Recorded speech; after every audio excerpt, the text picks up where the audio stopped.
Hypatia of Alexandria has been depicted as a revolutionary woman scientist, the last of the ancient pagan scientists, a representative of feminist values and a feminist icon, and the designer of the astrolabe and hydrometer. Her tragic death at the hands of an angry Christian mob has been considered exemplary of the intolerance of religion in general, and Christianity in particular, and also the death of ancient Greek science. The meme on screen now is a typical example of the way she is treated in social media and popular culture, claiming she was, quote, known for having surpassed many of her male contemporaries in both literature and science, end quote. However, contrary to this meme, the fact that one of her own male students had to explain to her what a hydrometer was, how to make one, and how to use it suggests the opposite. Although the hydrometer is a useful tool for scientific research these days, in Hypatia's day, the Greeks used it as a divination tool to tell the future, the art of aeromancy, not as a scientific instrument.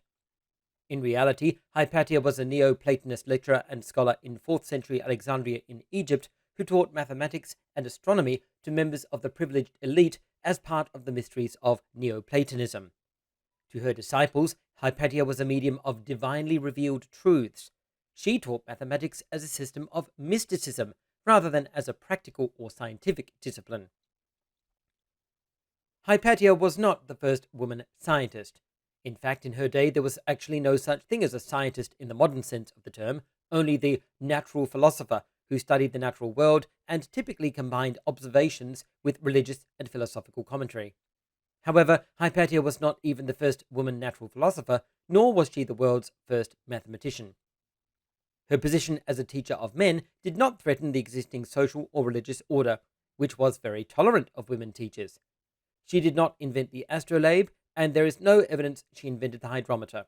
In fact, as mentioned previously, her male student Synesius, himself a Christian, wrote her a letter telling her how to make one for him and explaining how to use it, demonstrating she was unfamiliar with the device.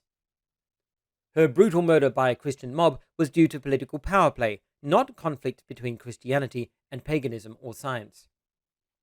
Her demise did not herald the decline of science in antiquity or even in Alexandria.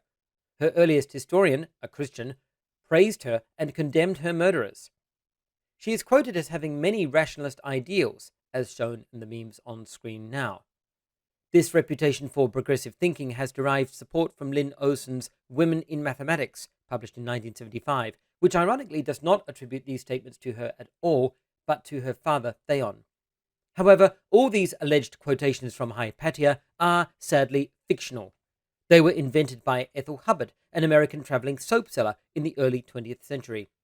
All such quotations attributed to Hypatia or her father are the invention of Hubbard, who had no historical training and simply made them up. There are no extant historical quotations like this from Hypatia herself, and in fact, none of her writings survive. Despite many sources claiming there is evidence for her commentaries on mathematics, none of these have ever been confirmed.